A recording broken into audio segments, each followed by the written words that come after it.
everyone, this is CA Payal Shrimal from Panoramic Education. आज है day 26 of our 46 day engagement standard challenge और आज का हमारा स्टैंडर्ड बहुत ही क्यूट है।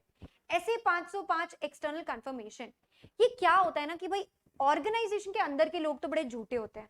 तो आप अगर मैनेजमेंट से पूछेंगे कि देखो ये डेटर से कितने पैसे लेने हैं, ये क्रेडिटर को कितना देना है, तो मैनेजमेंट एकदम बिना पलक झपकाए आपको झूठ बोल सकता है। लेकिन वही जो बाहर वाला देने वाला लेने वाला है वो तो सच बताएगा ना, उसको तो जेन्युइन पैसा देना लेना है। तो ऑडिट एविडेंस हम डायरेक्ट थर्ड पार्टी से रिटन कंफर्मेशन के फॉर्म में मांग रहे हैं, जो पेपर में हो सकता है, इलेक्ट्रॉनिकली हो सकता है, पोर्टल वगैरह के थ्रू हो सकता है, उसको कहते हैं एक्सटर्नल कंफर्मेशन। मैं पहले आपको बता दूं कौन कौन सी सिचुएशंस में ये लगता है, क्योंकि ऐसे 330 बोलता है कि किस किस को एक्सटर्नल कंफर्मेशन लग जाना चाहिए।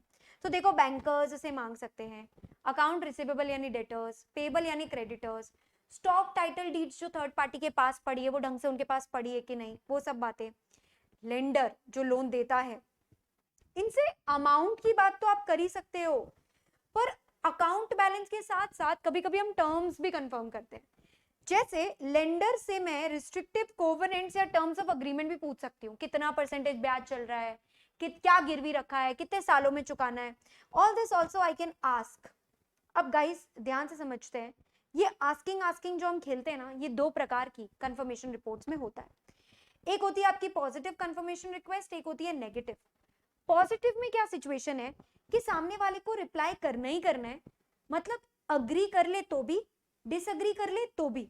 मान लेते हैं एक डेटर को आपने भेजा कि भाई मेरे यहाँ पे 5 लाख रुपया दिखा रहा है, तुम्हारा क्लाइंट बोल रहा है 5 लाख रुपए तुम उसको देने वाले हो, बताओ क्या तुम 5 लाख उसको देने वाले हो कि नहीं। तो भले ही वो 5 लाख देने वाला हो, यानी वो अग्री कर रहा है, या वो बोलता है नहीं नहीं मैं तो 2 लाख ही देने वाला हूँ, दोनों केस में वो रिप्लाई करेगा। ऑन दी अदर हैंड, ये जो आपका नेगेटिव कंफर्मेशन होता है ना, इसमें अगर 5 लाख के अलावा कोई बैलेंस है ना तो ही रिप्लाई करना है, अगर 5 लाख टैली हो गया तो रिप्लाई ही नहीं करना है। तो देखा जाए तो देखने में ऐसा लगता है कि नेगेटिव कंफर्मेशन बेस्ट होगा, क्योंकि उसमें क्या है, केवल वही रिप्लाईज आएंगे जहां पे ऑडिटर को कुछ डिस्क्रिपेंसी मिल रही है, मैचिंग वाले तो रिप्लाई नहीं आएंगे। लेकिन एक प्रॉब्लम और भी तो है, नेगेटिव कंफर्मेशन में रिप्लाई तो उसका भी नहीं आएगा ना जिसको मेरा लेटर ही नहीं मिला। तो मैं तो कभी डिफरेंशिएट ही नहीं कर पाऊंगी कि किसको मेरा लेटर नहीं मिल रहा है और कौन अग्री कर रहा है। जबकि नेगेटिव कंफर्मेशन के ज्यादा अच्छा होता है पॉजिटिव कंफर्मेशन। लेकिन इसके बारे में भी कुछ बातें मैं कर लूं। हो सकता है पार्टी बिना वेरीफाई करे रिप्लाई कर दे, तो अगर आपको इस रिस्क को कम करना है तो आप एक काम करो, आप फिल इन द ब्लैंक्स भेज दो।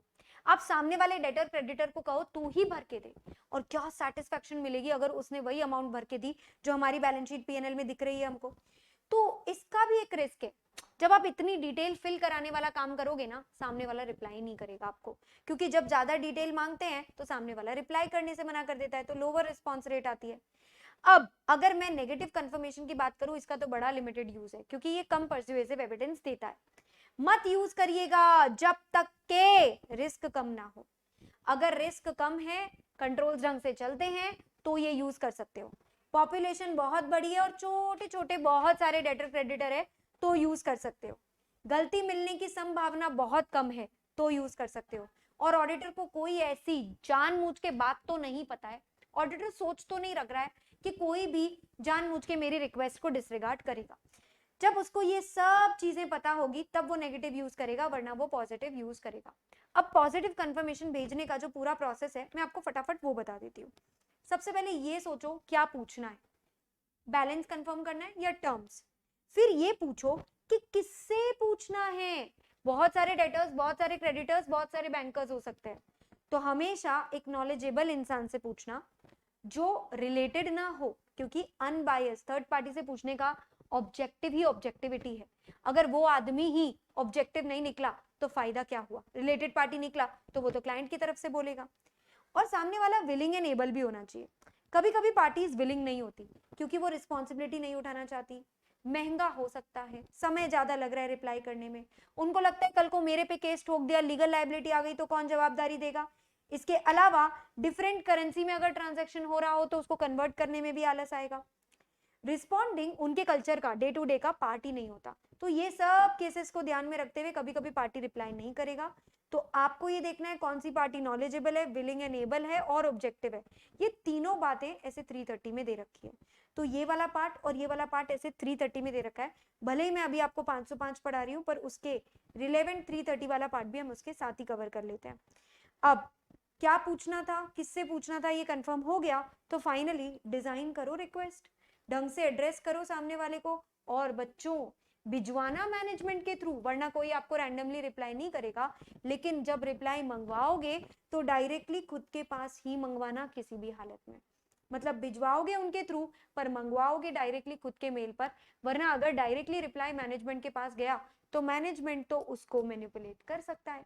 डायरेक्टली आपके एड्रेस पर मंगवाना, डिजाइन करके भेज देना रिक्वेस्ट, और अगर भेजने के बाद रिप्लाई ना आए तो फॉलो अप करते रहना। अब डिजाइनिंग के रिलेटेड बात करते हैं। बच्चों डिजाइनिंग को कुछ फैक्टर्स इंपैक्ट करते हैं, मतलब आपका पिछला एक्सपीरियंस कैसा रह चुका है, अगर टाइम पे लोग नहीं रिप्लाई करते तो जल्दी भेज दो, क्या असर्शन पूछ रहे हो आप, अमाउंट पूछ रहे हो, टर्म्स पूछ रहे हो, उसके हिसाब से डिजाइन होगी। लेआउट इन प्रेजेंटेशन बहुत प्रॉपर रखना, एड्रेस बराबर देना, इनवॉइस नंबर ढंग से पूछना, कौन सा डेटर है, तारीख बराबर बताना, बैच नंबर बताना, ताकि वो इजीली रिप्लाई कर सके। सामने वाली पार्टी क्या है उस वक्त अवेलेबल, क्या वो रिप्लाई कर पाएगी, उसकी एबिलिटी को ध्यान में रखते हुए उसको एज सफिशिएंट डिटेल्स दे देना कि वो रिप्लाई कर दे। मैनेजमेंट ऑथराइज कर रहा है कि नहीं, अगर मैनेजमेंट एनकरेज करता है ना, अपने कस्टमर्स को बोलता है ना कि रिप्लाई करो करो करो, तो उनका भी रिस्पॉन्स रेट अच्छा आता है। कम्युनिकेट कैसे कर रहे हो, पेपर पे भेज रहे हो, मेल पे भेज रहे हो, वो देख लेना, और खास करके क्या यहाँ फ्रॉड रिस्क लग रहा है कि नहीं। These are the factors that you will keep in mind while designing your confirmation request. Positive भेजनी है, नेगेटिव भेजनी है, डिटेल में भेजनी है, कम डिटेल मंगाना है, वो सब चीजों को ध्यान में रखते हुए भेजो। भेजने से अगर मैनेजमेंट ने ना बोल दिया, ओ हो लिमिटेशन लग गई, कैसे करूं मैं ऑडिट एविडेंस इकट्ठा। नॉर्मली मैनेजमेंट कहता है मेरा झगड़ा चल रहा है उनसे, तो पहले तो देखो रीजनेबल है कि नहीं, रीजन पूछकर देखना कि कहीं मैनेजमेंट अनरीजनेबल बातें तो नहीं कर रहा। उसके अलावा क्या यहाँ फ्रॉड रिस्क है, क्या कोई डेटर और क्रेडिटर के साथ कुछ फ्रॉड चल रहा है, क्या डेटर क्रेडिटर है भी कि डमी है ये लोग। दूसरे ऑडिट प्रोसीजर्स पर क्या इंप्लीकेशन है, क्या मैं कोई और ऑडिट प्रोसीजर करूं, वो सब देखो। ऑल्टरनेटिव ऑडिट प्रोसीजर करने की कोशिश करो, जैसे कि अगर डेटर से नहीं आ रहा रिप्लाई तो क्या कैश की रसीद मिल रही है, क्या बाद में उसने पेमेंट किया है, बैंक स्टेटमेंट में उसका नाम दिख रहा है कि नहीं, ये सब देखो। अगर आपको उसका रिफ्यूजल अनरीजनेबल लगता है या फिर ऑल्टरनेटिव प्रोसीजर से सबूत नहीं मिल पा रहा, तो एक बार तो मैं TCWG को चापली करूंगी, देखो ना मुझे बात नहीं करने दे रहा, देखो ना रिप्लाई नहीं कर रहा। इस तरीके से TCWG को मैं मैनेजमेंट की चापली कर दूंगी कि ये मुझे डेटर क्रेडिटर से बात नहीं करने दे रहा। उसके अलावा ऑडिट पर और ओपिनियन पर, यानी क्वालिफाइड एडवर्स तो कैसे दे सकती हूँ, क्वालिफाइड या डिस्क्लेमर ही दे सकती हूँ क्योंकि मुझे सबूत नहीं मिल रहा। ये सब बातें मैं ढंग से चेक कर लूंगी। इसके बाद फाइनली मैंने भेज दिया और रिप्लाई आ गए, तो अब जो रिप्लाई आया है ढंग से आपको देखना है, रिलेवेंट रिलायबल ऑडिट एविडेंस मिला कि नहीं, और फर्दर ऑडिट प्रोसीजर्स की जरूरत है कि नहीं। उसके लिए आपकी जितनी भी रिप्लाईज आए हैं, रिस्पॉन्स आए हैं, उनको मैं अलग अलग कैटेगरीज में बांट चुकी हूँ। सबसे पहली कैटेगरी जहां पे बैलेंस शीट मैच हो गई, मतलब मैंने जो भेजा था और सामने वाले ने जो रिप्लाई किया है वो मैच हो गया, चलेगा। रिप्लाई नहीं आया पॉजिटिव में तो बेटा ऑल्टरनेटिव प्रोसीजर करोगे या फोर्स करोगे, फॉलो अप रिक्वेस्ट भेजोगे। सबूत नहीं मिला तो अभी हमने देखा था कि अगर ऑल्टरनेटिव से भी सबूत नहीं मिलता तो हम लोग इंप्लीकेशंस देखते हैं फॉर ऑडिट, यानी रिपोर्ट सड़ाने की नौबत आ सकती है, क्वालिफाइड या डिस्क्लेमर देने की नौबत आ सकती है।